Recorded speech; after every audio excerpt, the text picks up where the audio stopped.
Muito obrigado, professor Rodrigo Reis. Uma boa noite a todas e a todos. Uma satisfação poder falar aqui para um público vasto, né, e composto, em sua maioria, de acadêmicos também. Agradecimentos iniciais ao professor Rodrigo Santos Neves pelo gentil convite, professor Geraldo, professora Cíntia, a quem rendo minhas homenagens, e a Associação dos Docentes, né, da FACEL, e parabenizar pelo evento, né, e pelo histórico de eventos aí acadêmicos. Então, quero cumprimentar o professor Felipe Klein Gussoli, quem conheci nessa noite, não, mentira, conheço de longa data, e eu tenho hoje, professores, uma missão, né, indigna, porque eu sou a pessoa que antecede a grande estrela desse evento, o professor Juan Carlos Covidia. Muito gusto, professor, que é professor de todos nós. Então, prometo não me alongar aqui, né? Eu falarei ali por meros 58 minutos, na brincadeira, mas para que logo depois nós possamos ouvir os belos ensinamentos do professor Juan Carlos, que, né, vem com a sua experiência internacional, né, da Colômbia e da América Latina. Bom, feitos os agradecimentos iniciais, vamos passar aqui a alguns pontos importantes. Eu peço licença até aos meus colegas, os que me antecederam, porque, né, trataram já com brilhantismo de alguns dos temas da PEC 32, mas, para além de falar da desconstitucionalização da administração, eu acho importante rememorar algumas coisas. E, assim, pretendo começar a exposição de uma maneira um pouco diferente, né? Eu queria, assim, de forma muito concisa, fazer breves comentários, mas antes começo com a frase do professor Carlos Ari Sundfeld, em que ele fala que, de nova, a reforma tem quase que exclusivamente o nome, né? Ela rotulou, né, alguns velhos institutos, né, o professor Felipe falou um pouco sobre isso, né, e tenta, assim, colar na atual conjuntura, né? Mas, antes, então, do mérito mesmo dessa palestra, eu queria citar um autor americano, ele chama Darrell Heff, né, depois eu coloco ali no chat. Ele, nos anos 50, publicou uma obra muito interessante, que é objeto de estudo, às vezes, no estrito senso, e a obra se chama Como Mentir com Estatística. Essa obra, ela nos dá pistas de como a gente deve encarar todos os dados que são apresentados como irrefutáveis, né? Os dados são sedutores, né? Já existe um brocardo, né, popular. Então, esse autor, ele fala o seguinte: diante de um levantamento de dados, a gente deve se fazer 5 perguntas. Quem está dizendo? Como essa pessoa sabe disso? O que está faltando nesse levantamento de dados? Alguém mudou o assunto entre os dados levantados e a conclusão? E a última, isso faz sentido? Então, e por que eu começo com essas provocações, né?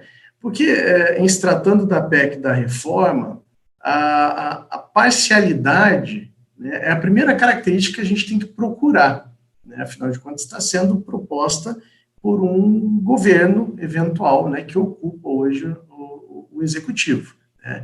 E a parcialidade serve justamente para mascarar dados e colocá-los de uma maneira aceitável àquela proposta, né? Então, no caso, o próprio autor cita, mas algo que é muito contemporâneo, embora a obra seja dos anos 50, ele fala: um laboratório que tem um ponto para ser provado, ele tem o objetivo de fazer uma teoria, né, científica, pensemos agora no Covid, ou ele tem intenção de receber uma remuneração final da sua pesquisa, né?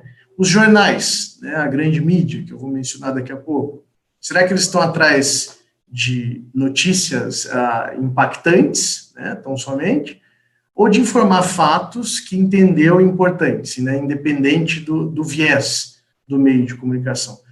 Tudo isso ajuda a formular e a provar a reforma, né, a proposta de reforma administrativa. Né, às vezes, valendo-se de dados e de especialistas, né, dizem que a reforma se encontra em atual estágio de desenvolvimento, e assim por diante. Né.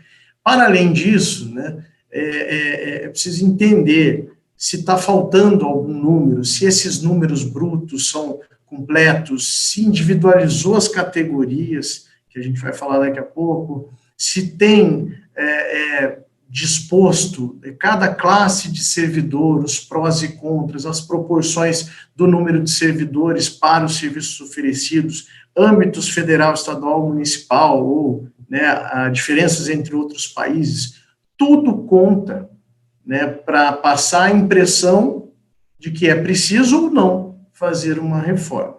Né. Por fim, a gente precisa entender, né, que essa magia dos números provoca uma momentânea suspensão do bom senso. Né. Veja o caso da reforma da Previdência, que é claro que é um tema de muita polêmica, né, muito debate, então eu só vou citar e sair correndo, né? Mas o debate da Previdência envolve o argumento de um rombo bilionário. Né? Mas, se a gente considerar o montante arrecadado pelas pessoas da ativa, de um lado, versus o montante gasto com as aposentadorias. Né? Agora, a questão é que a composição do orçamento da Previdência Social também depende de outras fontes de arrecadação. Né? E vai muito além do jogo de soma zero, né? do crédito dos ativos e débito dos inativos. Tá? Então, é engraçado que esse autor ele finaliza com uma frase do Mark Twain, né? Um escritor famoso, americano também, que fala o seguinte: há algo de fascinante na ciência. Obtém-se um retorno tão substancial de conjecturas com um investimento tão insignificante de fatos. E o que isso tem a ver com a proposta da reforma administrativa? Bom, eu posso começar dizendo que essa proposta parece que não se preocupa com o levantamento de dados. Né? Numa consulta ao inteiro teor da proposta, dá para entender que, pelo menos governo ou grande mídia, sequer fundamenta os posicionamentos. Aliás, é bom dizer, o inteiro teor da proposta, o documento disponível, né, aos cidadãos, ele não traz levantamento de dados, não individualiza as situações, mas ele traz o seguinte, abre aspas, a percepção do cidadão, corroborada por indicadores diversos, é a de que o Estado custa muito, mas entrega pouco. Ora, não parece razoável, né, alegar percepção, né, sem demonstrar que efetivamente se analisou. Mas, bem, por outro lado, os veículos de comunicação adotam uma abordagem que por vezes é excessivamente simplista. A grande mídia se utiliza de expressões como funcionários públicos, servidores, setor público, Estado, né, e com isso sinaliza, né, aquela massa disforme de um grupo de marajás, né, que arruinaria daí as finanças, né, que estaria arruinando as finanças do país. Esses são os famosos paletós na cadeira, né, uma expressão que foi muito utilizada durante uma campanha a favor da reforma dos anos 90, né, a reforma gerencial. Então, nesse contexto todo, né, os meus colegas já falaram, né, com propriedade desses aspectos da reforma administrativa, mas a título até de conclusão, antes que o professor Juan Carlos, né, tome a palavra com a perspectiva macro, né, é importante pontuar, no caso brasileiro, considerando, né, esse público muito, né, vasto, que vai levar essa mensagem adiante, permitam, então, reforçar alguns pontos sensíveis da PEC 32. Né. Em primeiro lugar, eu digo a vocês, né, a reforma administrativa é necessária? Eu diria, uma reforma administrativa, sim, mas não essa reforma.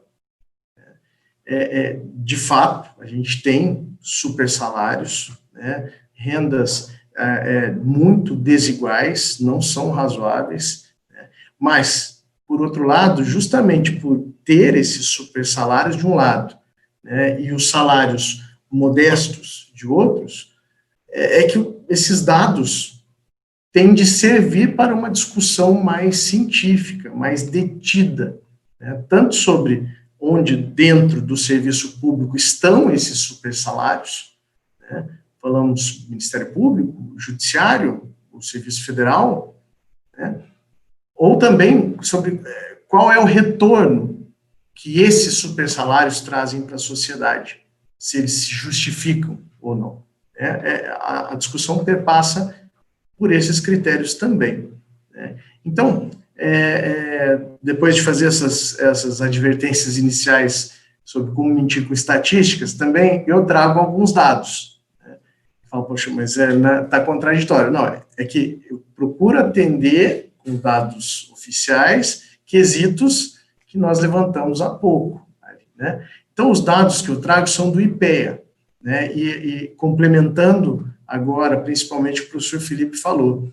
O IPEA, né, o Instituto de Pesquisa Econômica Aplicada, em 2017, ele reuniu dados, né, que são publicados no Atlas do Estado brasileiro, né, e eles revelam um raio-x que parece se aproximar mais da realidade brasileira. Segundo esse levantamento, o funcionalismo público, como um todo, tem 11,4 milhões de pessoas em 2017. 11,4 milhões de pessoas. E, além disso, os dados revelam uma realidade que nós conhecemos bem do ponto de vista social. O Brasil, também no funcionalismo público, é um país desigual, um dos mais desiguais do mundo. Por quê? Porque o salário médio dos servidores de cada um dos três poderes é muito distinto. Vejam, no âmbito federal, em 2017, deixa eu pegar aqui, o lerite médio, né, o valor médio de um servidor, 3,9 mil reais, 3.900 reais. No legislativo, esse valor pula para 6 mil. E no judiciário, em 2017, o valor chegava, em média, a 12 mil. E esse desequilíbrio também se encontra nos níveis da federação. Né? Servidores municipais têm salário médio, aí, acho que o professor Rodrigo sabe isso de cabeça até, mas os servidores municipais têm salário médio de R$ 2.900. Né? Já os estaduais, 5 mil. E os federais, uma média de R$ 9.200. Né? Essa é a hora que normalmente as pessoas se perguntam, mas cadê o meu R$ 9.200? Né? Isso é uma média, né? Isso é uma média. Mas vamos lá. Também tem desigualdade de gênero, né? Tem mulher ocupando posto de liderança idêntico ao de homens e recebendo menos por isso. Tem desigualdade dentro de uma mesma repartição, né? Servidores com o mesmo tempo de serviço público, né, que desempenham funções semelhantes, mas têm salários diferentes, né, tem falhas na gestão das carreiras. E um último dado relevante do IPEA é que quase metade dos funcionários públicos do Executivo ganham até R$ 2.500 por mês. E no Judiciário, 4%, um pouquinho mais, 4% recebem mais de 30 mil. Então, eu tenho quase metade do Executivo ganhando até R$ 2.500, Judiciário, uma pequena parcela de 4,2, mais de 30 mil. Nos municípios, 61% dos servidores estão nessa faixa salarial de R$ 2.500. Dados do IPEA também são ratificados por outros indicadores, menciona que a OCDE, que é uma organização intergovernamental, que serve para cooperação e desenvolvimento econômico, e que fala que o Brasil tem um percentual de servidores menor do que o de países desenvolvidos. Então, seria uma falsa premissa, veiculada, né, usualmente na mídia, de que o Brasil estaria sobrecarregado de servidores. né, e que haveria os excessos a partir daí. Continuando. Esses dados, somados aos argumentos da reforma administrativa, aos seus termos, né, eles revelam uma realidade de manter privilégios e pressionar os servidores públicos, né? Lembre-se, né, a reforma não afeta a magistratura, os parlamentares, os militares, né, os membros do Ministério Público. Houve justificativa oficial para isso, né, e cada um valora, mas a realidade que subjaz é essa, né? Até o professor Rodrigo falou muita propriedade sobre o princípio da subsidiariedade, né? Esse princípio, para mim, é o mais perigoso, né, porque ele inverte, né, a ordem constitucional, ele subverte o estado de bem-estar social mencionado pelo professor Felipe. Inserir a subsidiariedade como esse mandamento axiológico para coordenar o agir da administração pública acaba por desnaturar a Constituição, que é da onde a gente tem que partir. Então, ainda que o Estado haja subsidiariamente, né, quando ele só vai fazer isso quando a iniciativa privada não faz ou não tem interesse. E aqui uma observação, até constou, o professor Rodrigo Reis fez a leitura do currículo, eu tenho uma obra sobre direito à saúde, né? Eu estudei os direitos fundamentais, em especial os direitos sociais e o direito à saúde. Eu quero que vocês pensem agora nos serviços de saúde. O SUS é o que está nos sustentando durante a pandemia. O SUS passa atualmente por um desfinanciamento, né, que é destacado pela professora Leni Santos, que é uma das autoras da lei do SUS. Então, desde a PEC 95 de 2016 do governo Temer, com o congelamento dos orçamentos de saúde e educação, a saúde vem sofrendo gradativa redução no seu orçamento. E, no entanto, né, a pandemia serviu para algo, foi para ressignificar, né, o Estado, o interesse público. Acredito que muitos concordem com essa alegação. Mas, enfim, então, enquanto vários países do mundo fortalecem, né, o poder público, as garantias do serviço público como um todo, o Brasil parece ir na contramão com essa proposta de emenda constitucional. Tá? Eu vou, para poder ficar adstrito ao tempo, né, que me foi concedido pelo professor Rodrigo, eu vou falar mais brevemente sobre algumas questões. Eu só separei, a partir da fala do professor Rodrigo, o princípio da inovação, né, que, né, proposto por emenda constitucional, né, em verdade não tem uma densidade principiológica para fazer constar, né, porque a inovação pode ser uma mera orientação, não mera no sentido de singela, mas sim de uma regra, né, de que é preciso buscar a inovação. Isso é regra de gestão, pessoal, e é onde eu vou chegar. É o que a gente precisa, regra de gestão, para que a sociedade, o Estado, possa se acoplar às transformações vindas do sistema. São as próprias tecnologias disruptivas, não há necessidade de princípio. Fora que a inovação, por si só, é um tema muito complexo, né, e deve ser ponderado, né, com direitos e garantias fundamentais, né. Se nós pensarmos a um tema recente agora, tratado, inclusive, pelo professor Emerson Gabardo, foi citado pelo Rodrigo, que é o tema da invisibilidade digital. Então, a inovação não é, de per si, algo bom ou ruim, é preciso, né, buscá-la como regra de gestão, certo? Então, sobre a reforma, a gente está lidando com um problema de gestão. A gente não precisa de marco regulatório. Um exemplo disso é o estágio probatório, né? Tem desde 1988, desde a promulgação da Constituição. Tem avaliação de desempenho desde 98, com a emenda constitucional 19. Então, a proposta acaba por negligenciar a importância de melhorias de gestão, fazendo um novo marco regulatório.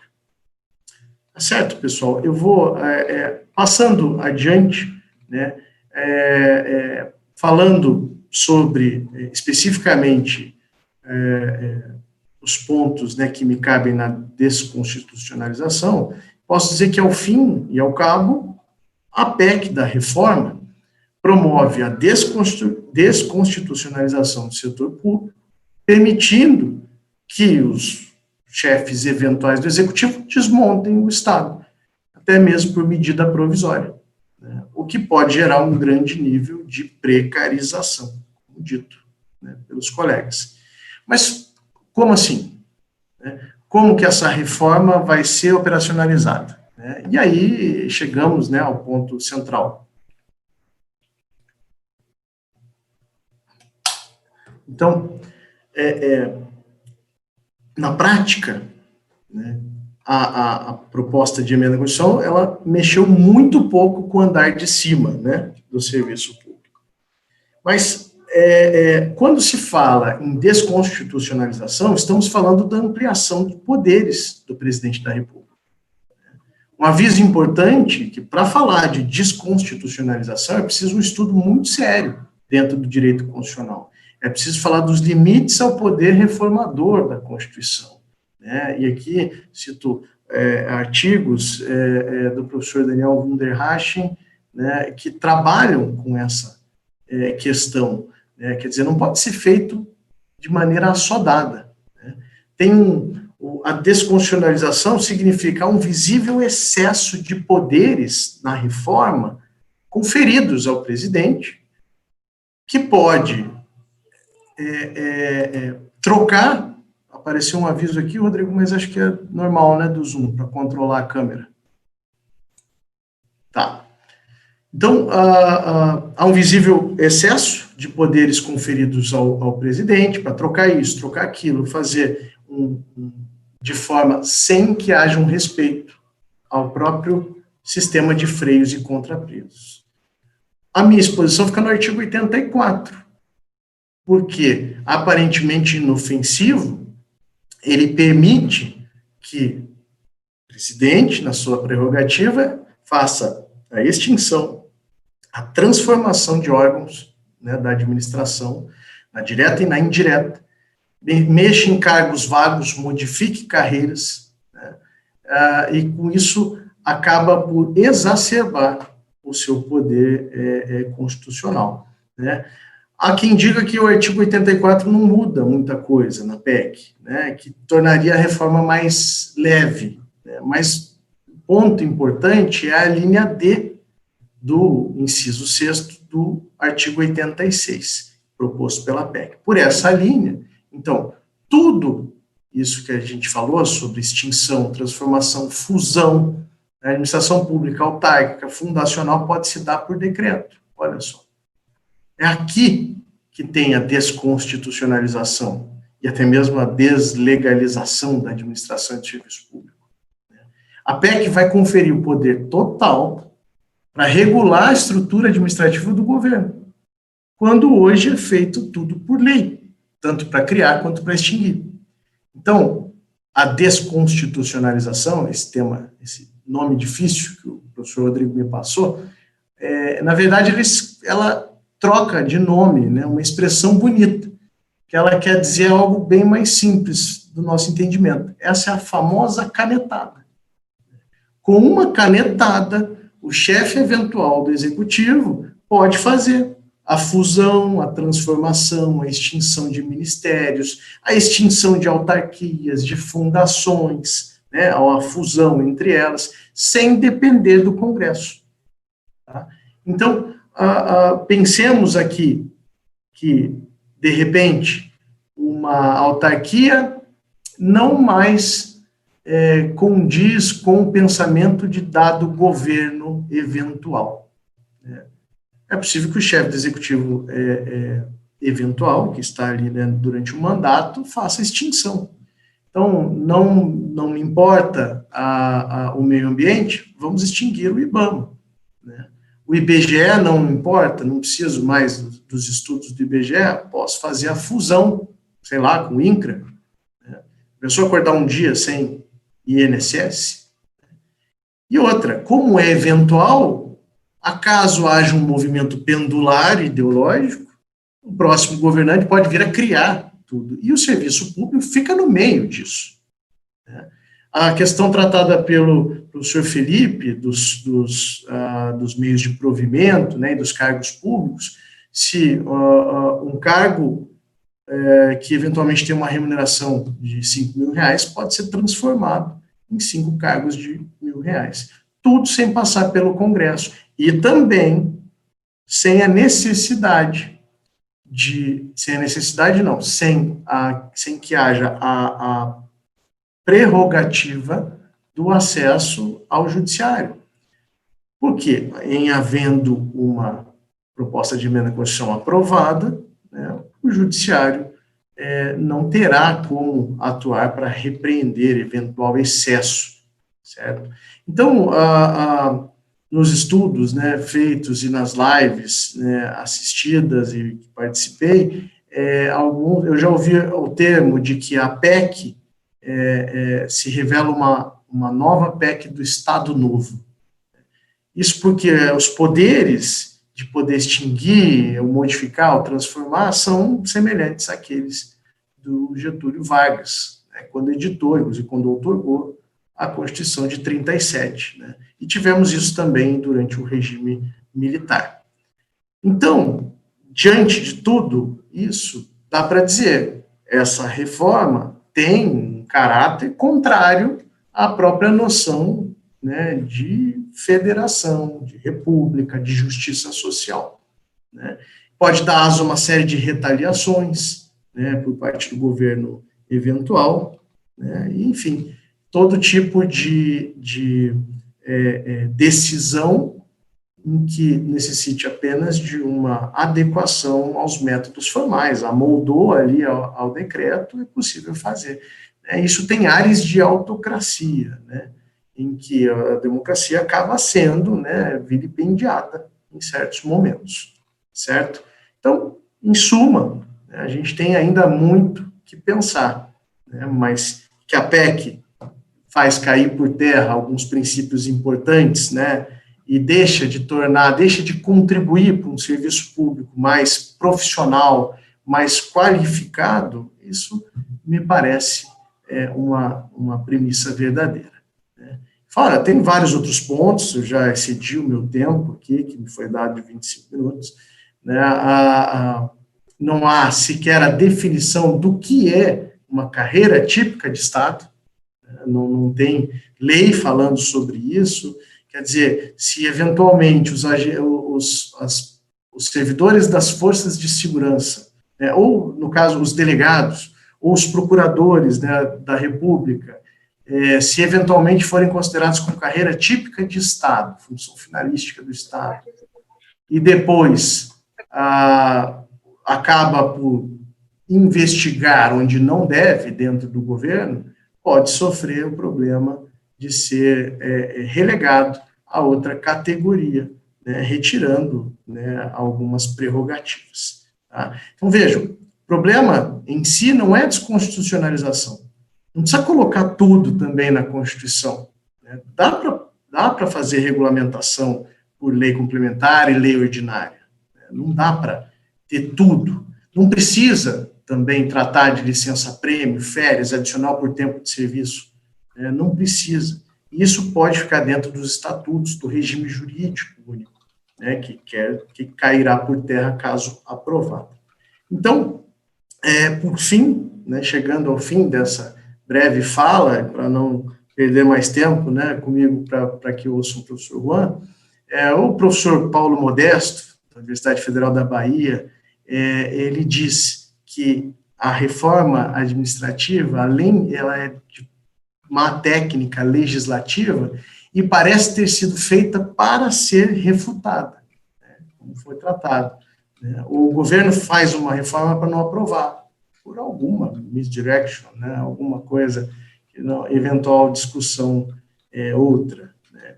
O texto é ruim, é mal estruturado, é um ataque sério aos servidores e ao serviço público, né, que são demonizados injustamente. Então, por fim, e rememorando aquelas perguntas do início, né, do Darrell Heff, né, ao pôr os olhos na PEC 32 de 2020, lembremos dessas perguntas, e principalmente da última.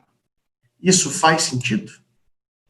Então, eu agradeço demais aí pelo espaço, professores Rodrigos, né, devolvo a palavra, muito obrigado à Associação dos Docentes da FACEV.